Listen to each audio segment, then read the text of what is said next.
I realized I wasn't bad with money. I was just spending it on all of the wrong things. So here are some things that I don't spend money on anymore. You see me looking at a notebook because I made a list.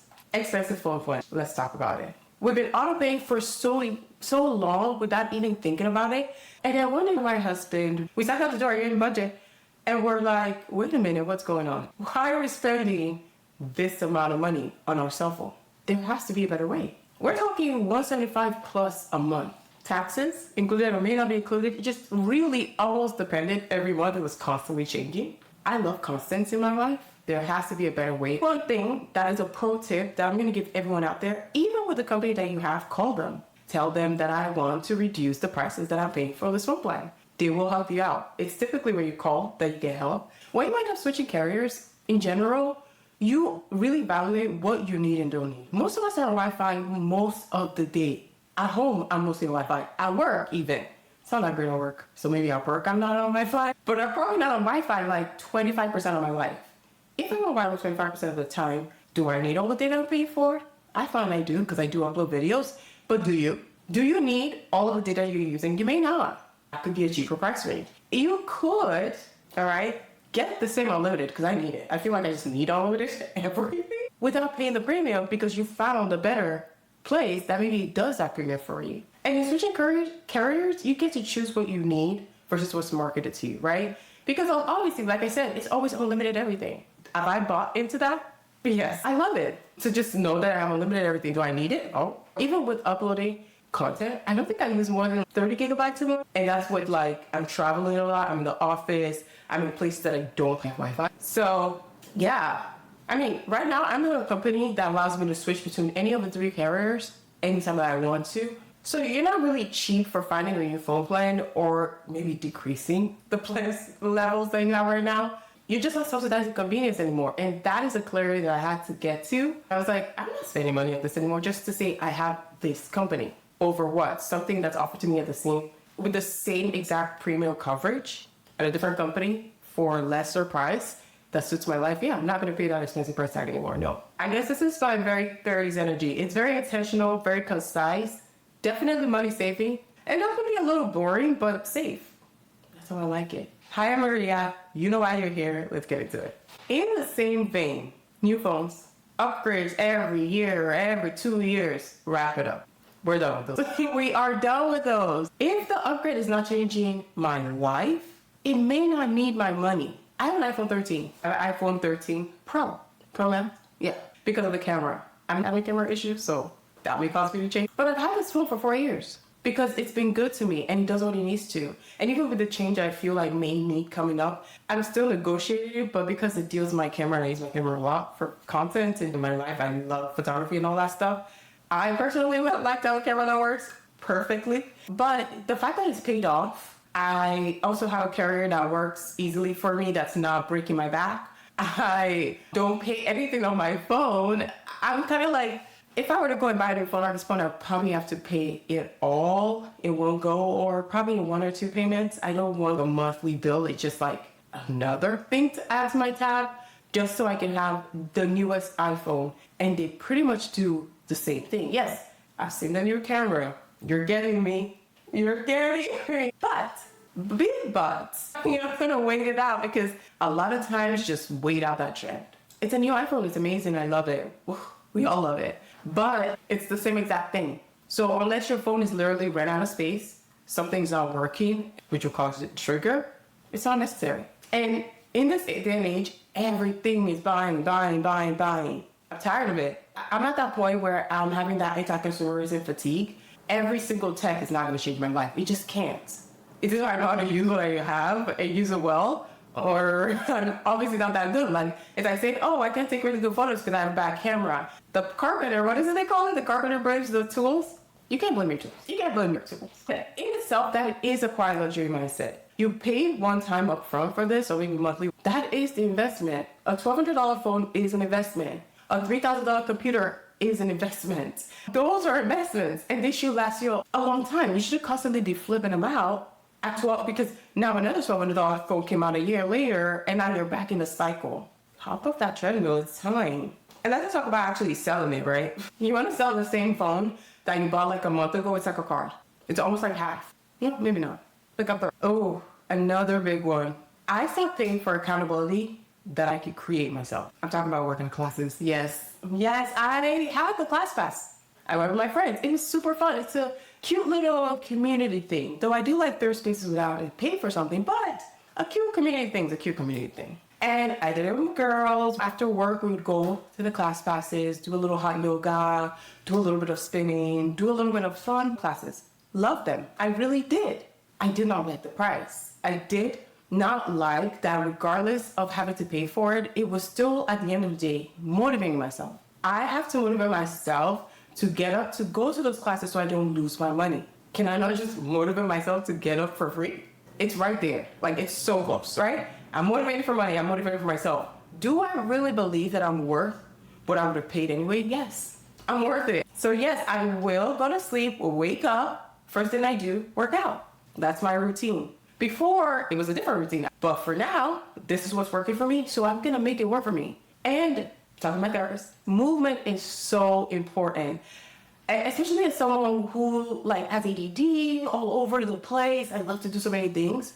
But movement actually focuses that energy so that you're actually using good, feel good serotonin, endorphins towards the right things. Okay? When I don't work out, I feel doom and gloomy. I didn't even realize it till maybe a day or two. So yes, I need to move my body. I just don't think you need to pay somebody to feel that motivation because I'm worth it. I'm worth it. I can do it. If I'm gonna pay to get on my butt because I've already paid ahead of time, then either I need to find a different motivator or something, but I will be getting my butt up and I will be doing a workout. And where am I working out? At home. I go for a walk. I stretch on my balcony and do yoga on my balcony. But a lot of times I'm in my living room. A lot of times I'm in my bedroom. That's what it is. I'm not going to pay for a workout. I will move my body. I have to move my body. And I'm telling you right now, if you ever get into the spiral of, I'm a little depressed, I feel a little down, do 50 jumping jacks. Do 50 jumping jacks, do a sit-up, a push-up, something. All of a sudden you feel great. Yeah. Next one, fun, trendy jewelry. If it doesn't survive 3 outfits, why am I even having this? I'm taking a shower, it's turning my ears green. Pass. And pause, because I have very sensitive skin. I realized this when I was very young. So those little jewelry stuff, within 5 hours of wearing costume jewelry, my whole body, that part of my body is itchy, it's swollen, it's just not for me. The jewelry that I have are things that I wear all the time because I have to be able to shower in them. I have to 100% be able to use them in my day-to-day life. I don't need to switch them out all the time. I have a very hard time clipping necklaces and stuff on and off. So if you see me, a lot of times you see bracelets and stuff on. I'm not going to take it off to put it back on. My nails, no. I'm not going to take them off. They will stay on and they need to be good. So yes, gold. It can be gold plated.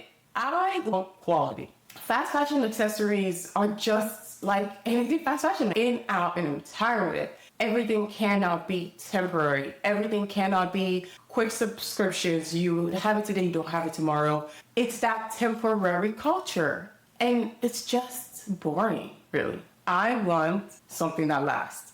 I don't want it in the cloud. I want it now in my home as part of my property. I pay for it. I want to be comfortable there and working and not just keeping a drawer full of barely stuff. Yes.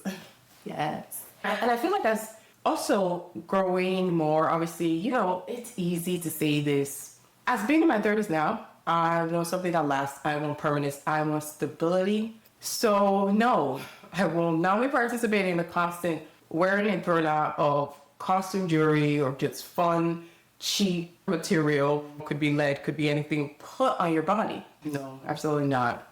Guess this is where the other part. Ooh, in the same vein, cheap accessories. I understand. You're in your 20s. Maybe you don't have much money, so you buy a $25 bag. It may or may not last, but it's $25, so I really don't care. Low risk. It doesn't last. Oh my God. Wow, it doesn't last? 3 months later, you buy another $30 bag. Low risk. You do this 4 times a year, you spend what? $200, give or take, right? But rewind, you're in about a $200 bag. Real leather, real materials, good quality. A year later, you're still using the bag. Whoa, 2 years later, you still have to buy what?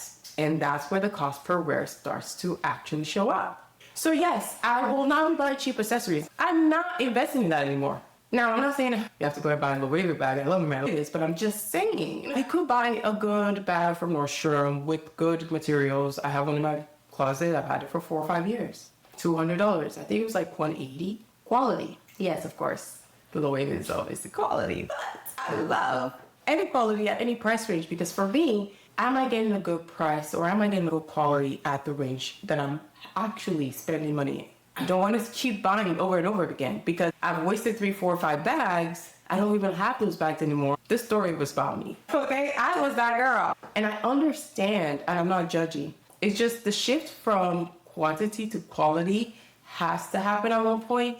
That's a conversation you need to have with yourself. I hold that conversation. I am now very much quality girly. The shift happened for me right before I turned 30. The financial accessibility is allowing me to do so more, but also shifting certain things allow me to have the financial accessibility to do other things. I'm not spending thousands of dollars on my phone plan every year and changing the phone. So now I can spend that on what? A nicer bag, some nicer shoes, nicer clothing. In the same vein, let's get to the next one. Trend-driven fashion trends.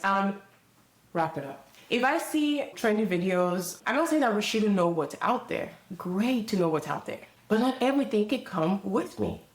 It's just not possible. I don't want to buy every 2 seconds. I just also don't even have the closet space for all of that. Like, if you have a lot of closet space, shout out to you. I'm manifesting that. One day I'll design my own closet. Put it out there to the universe because I believe. But today, my walk-in, which is still really nice, just cannot fit everything. It's literally like too much. And it also creates chaos in my mind because I have 25 trendy, weirdly cut tops that I can't wear for work. I need to go to work. I need to go party with my family. Their parents there, adults there, children there. I don't know. How far can I push it? It's also just ugly sometimes. Like, you think it's trendy, but it's ugly. I said it. And I don't want to waste money anymore on these pieces that I'm not wearing. Who's it for and why is it here? I thought it would be trendy with that one outfit that I got shown a video about. I talk about it. I know my silhouettes. I know what colors that I tend to lean towards. I know what colors that I naturally gravitate to. So I'm not going to lie to myself and say, you know what? I am going to buy a leopard print pant. I don't like leopard print stuff. I mean, it's okay. But that's not my thing. When it comes to animal, I'm a zebra print girly. I'm sorry, I am. I'm a zebra. Like the spots on the cheetah leopard. It's not my thing. So yes, I'm not gonna buy something leopard. I do have my pieces on the inside of my pajamas that's a little bit leopardy. But that's what I'm saying. I know what I lean towards. I know my silhouettes. I know the pieces and quality of clothes that I want on myself. I'm not gonna introduce any trend or fast fashion consumerism junk anymore. Enough is enough. Now, I'm not saying I don't think trends are cool. Maybe 1 or twice, I'll incorporate them. I remember, back to the zebra. Zebra was going crazy maybe 4 years ago, 3, 4 years ago. It's a trend. Again, trends tend to be things that are just like part of fashion cycle at one point, but they just come at a hyper speed. I have zebra stuff in my closet. I wear them like my regular clothes. Trend becomes part of my fashion style and taste, and things that I incorporate to other stuff. For me, it was a classic. So you just have to know this for me is a trend. I'm not gonna, that's not my place. I'll step back. Every single trend cannot be a trend, you know? Are we listening? But yeah, let me know which one hit for you and why. Until next time.